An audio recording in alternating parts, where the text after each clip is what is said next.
Welcome to Optly Radio, your regular 30-minute dose of everything you need to accelerate your e-commerce marketing success.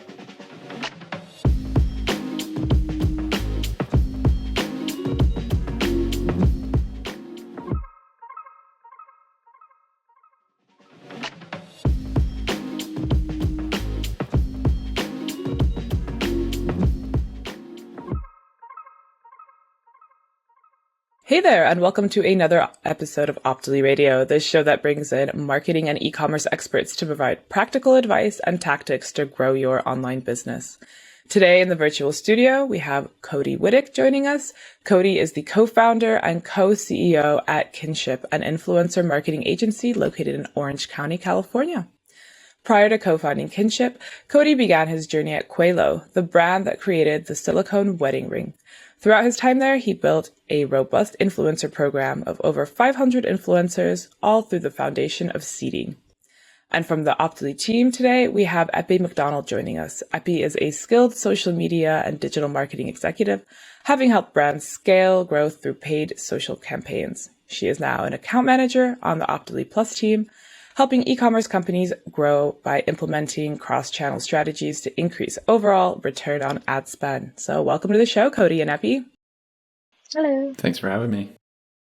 Great. So we went into a little bit about your background, Cody. So why don't you give us, some more details on the road that led you to Kynship? Yeah, I mean, you pretty much nailed it. Ran the influencer program at QALO for 4 to 5 years. Started out, I was just kind of the product seeding guy. I was just trying to get the product out to as many people as possible. And then that quickly evolved into just running the influencer marketing program. And I was like the 13th or 14th employee. And QALO went from 0 to 40 million in like 4 or 5 years and had 100 plus employees. And so quick growth, and a huge part of that was influencer marketing. We had a $1 million influencer budget my last year at QALO. It was a huge part of our growth and marketing budget and things of that nature. So, which ultimately led to starting Kynship 3.5 years ago. Awesome. Those are some pretty amazing stats. So how does a business go about starting to create this authentic relationship with an influencer or a group of influencers if they haven't done anything like that before? I'll get your product out to as many people as possible. That's first and primary. So product seeding. Every single one of those relationships that I had at QALO, such as like the Steph Curry and Dale Earnhardt Jr.'s, like these macro huge names, all started with just getting the ring into their hands. Now, this silicone wedding ring that I'm wearing because I'm married and still loyal to the old company costs 2 cents on the dollar to make. So obviously not everyone has cogs like that. And so I understand that. But the principle still remains on the best way to know that you for sure have a genuine advocate is actually putting the product into their hands and letting that speak for itself rather than, hey, I pay you X number of dollars, or here's your contractual obligation to post and talk about my brand. It'll eventually get there, and we hope it does. But the absolute first step when you talk about like that foundational thing is you just need to get the product into as many hands as possible, whether that's 10, 100, 500.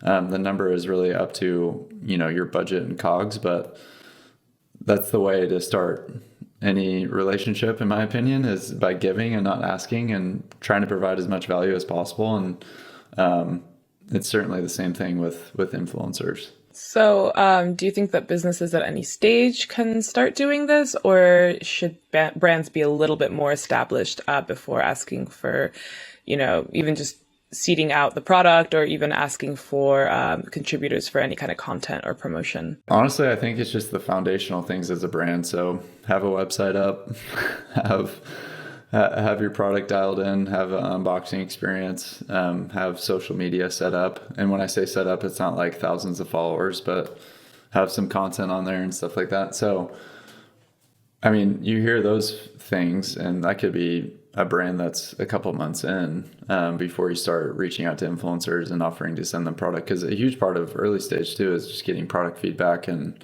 things of that nature. So I would say it's all across the board, but especially early stage businesses. Now, if you don't have those other things set up, I would probably hold off before you start reaching out to influencers, because if they're not if they go to your website and it's 404, or they go to your social media and there's nothing on there, that's not a great first impression either. So those are some things that I'd be aware of. Great. So how do you feel that influencer marketing synergizes with paid media? Do you think that kind of involving paid media dampens the authenticity of this relationship from the point of view of customers, or how does that work in your mind?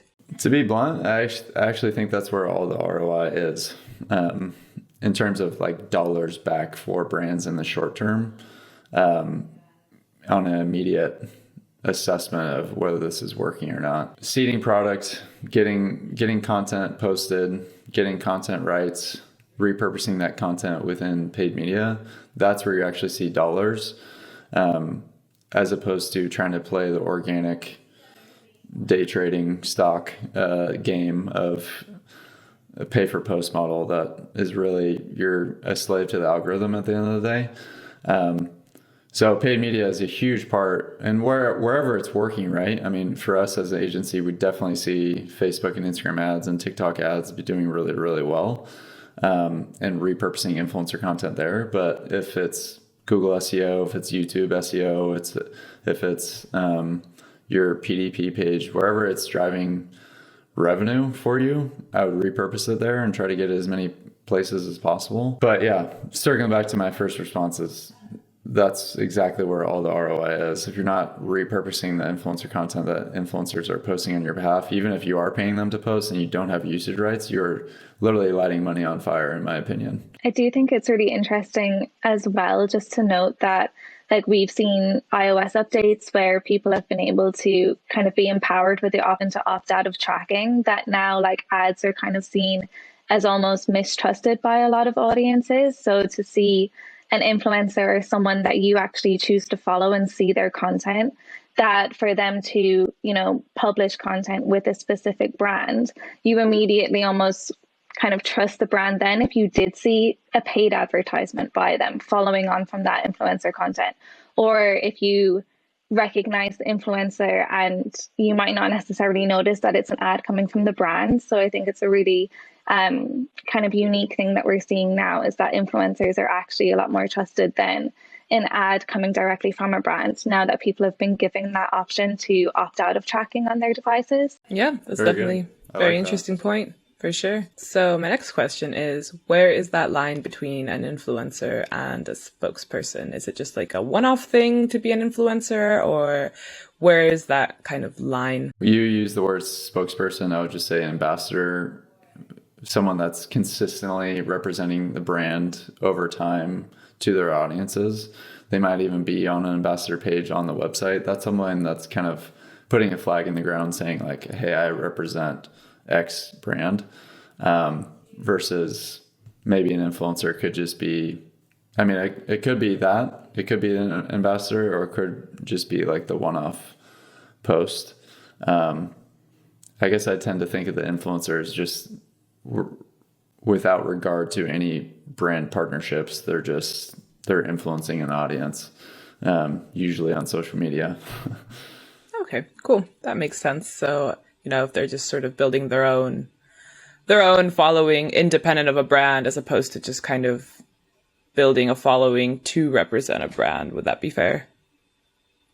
Yeah.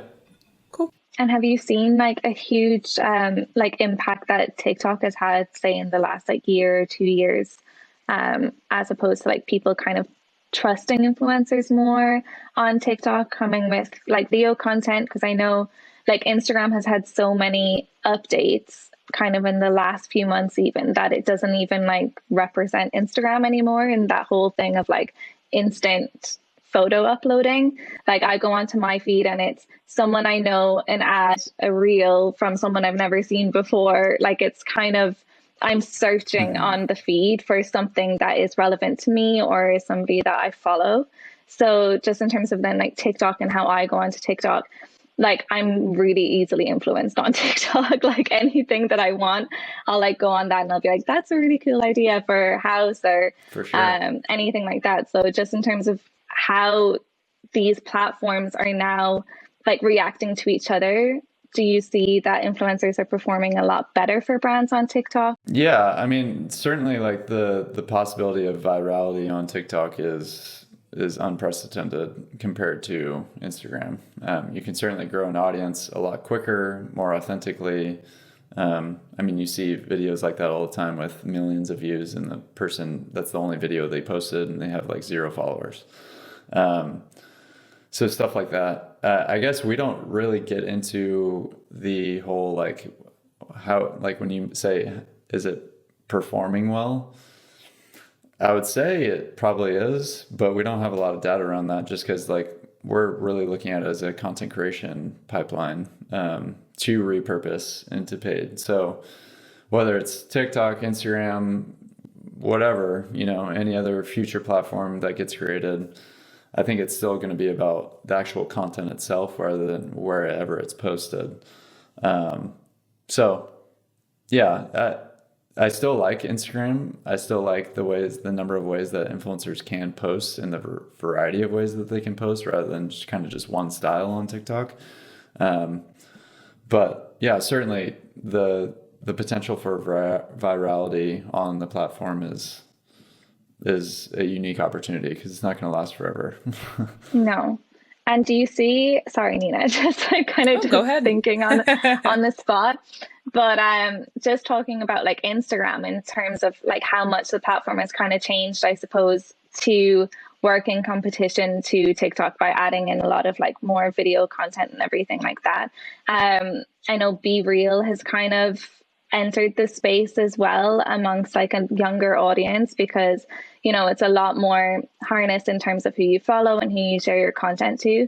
But do you guys see that as being a future platform for influencers to join and kind of open up their Be Real to audiences to then follow them, and perhaps use that for brand partnerships as well, like on the spot sort of a Be Real of something that kind of comes across as maybe more authentic because this person had a 2-minute window to post? I think any platform has the potential to attract influencers. I would just, at the end of the day, especially even if you're a brand or even if you're an influencer, where is everybody's attention going? Quite honestly, I had never even heard of that platform that you just mentioned. Oh, okay. Yeah, so it's cool. like, and yeah, maybe that's just me. Maybe that's reflective of the wider public. I'm not sure. But yeah, I think any platform has the potential to have influencers be on there as soon as they see eyeballs go on there, because they ultimately want to have paid partnerships and ultimately get paid by the platforms. I mean, you're seeing all these platforms reward creators for time spent on the platform, which rightfully so. Awesome. So do you want to maybe give us an example of a really successful recent campaign that you had with an influencer and kind of what your process was behind that? With an individual influencer, we don't really work on an individual basis. Well, we do, and I would say our campaigns are with brands. So we worked with M&Ms of the world. That's a case study campaign where we seeded product to 250 influencers, 65 of them posted. And when they posted, certain ones had millions of impressions, yes, but the gravy of it all was that organic performance. But then the real meat and potatoes was actually the content that was repurposed in their ad account, that they saw a 450% increase in sales compared to the previous year. Where we seeded product on personalized M&M, so you could put your face or your mom or dad's face on an M&M and seed it out to creators. And a lot of creators, went bonkers on the type of creative that they posted on the platform. But again, it was all about the repurposability within M&M's Facebook and Instagram ads. We're identifying influencers on behalf of our clients that are, one, a great brand fit. They meet quantitative metrics that are based on like the customer demo.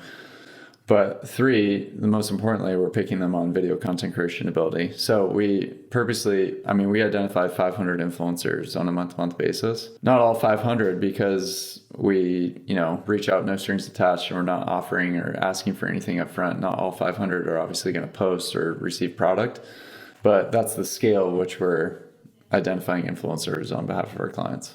And I noticed you said there, just in terms of like their ability to make video content. So in terms of their ability to make kind of static images, like that's not really something that you guys are interested in harnessing. It's all about video. All about video. That's what we've just seen. Yeah.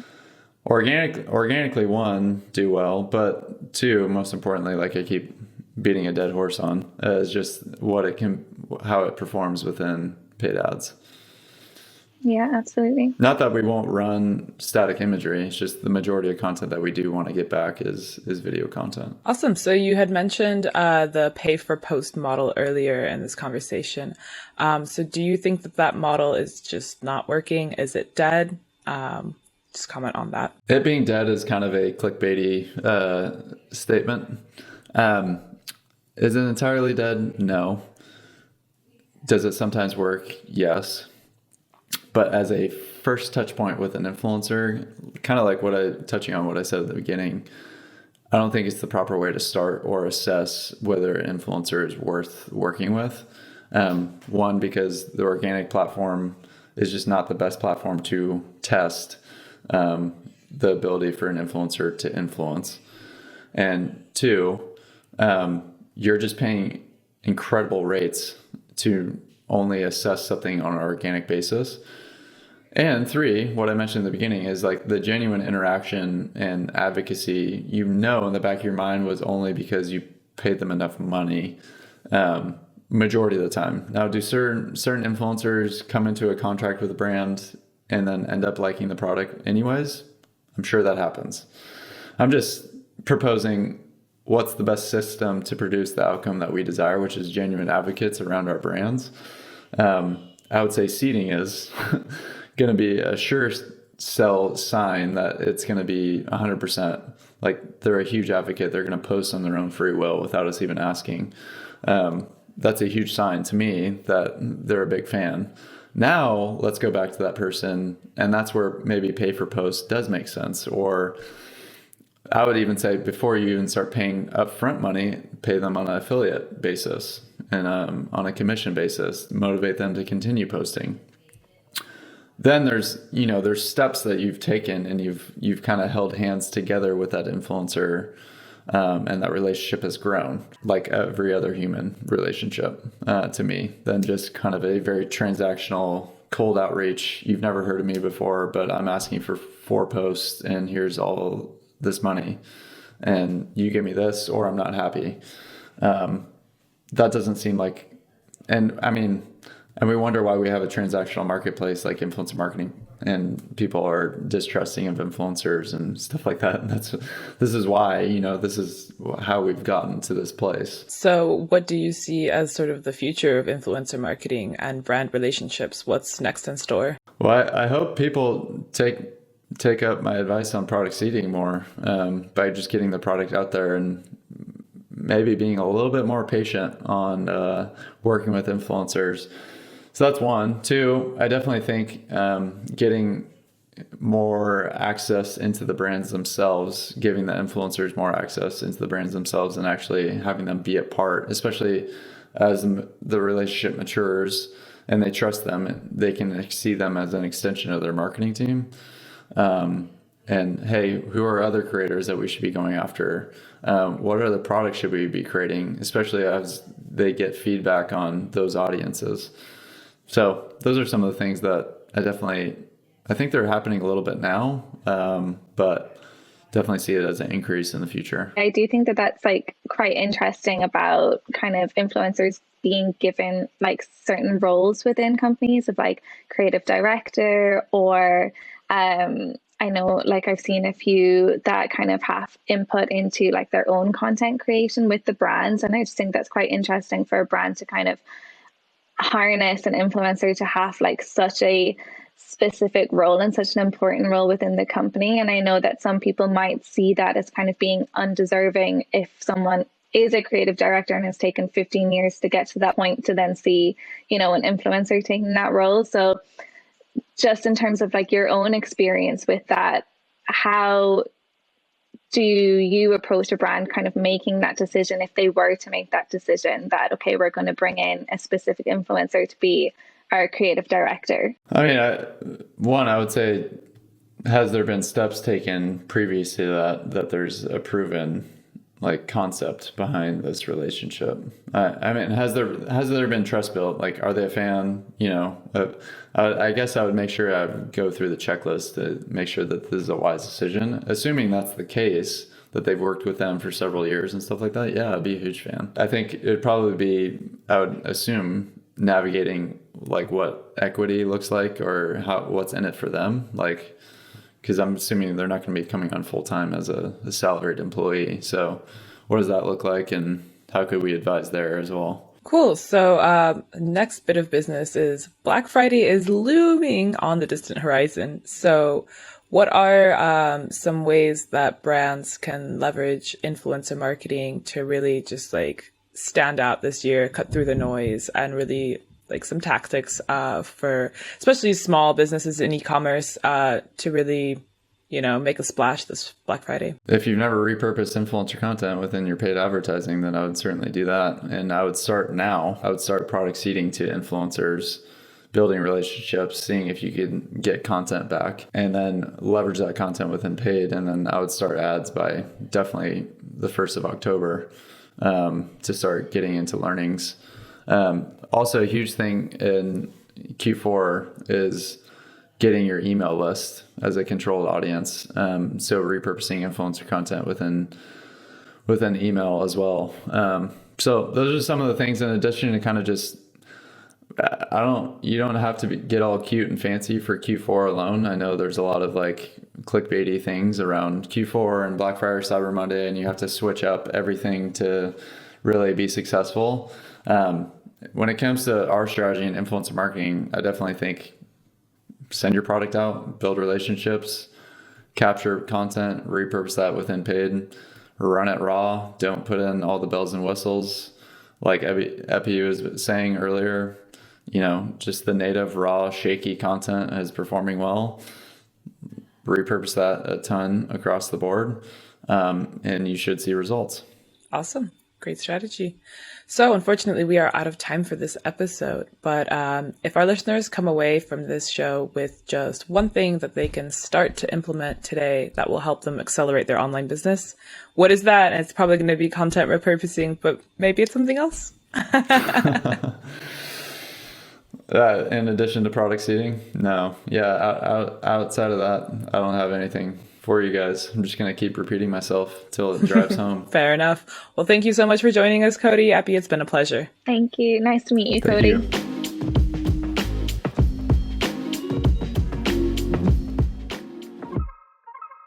Thanks for joining us for this episode of Optly Radio, Accelerate E-commerce Marketing. We're, of course, brought to you by Optly, the new Shopify app that's revolutionizing how store owners manage their ad spend across Facebook, Instagram, Google, and YouTube. If you're one of the millions who is struggling to know where to spend your marketing dollars for the most impact, try out Optly free for 2 weeks. Watch your returns increase, hours open up in your schedule, and achieve your business goals fast. Learn more at optly.com. We'll catch you back here next time on Optly Radio for more expert tips on growing your online store through marketing. Take care.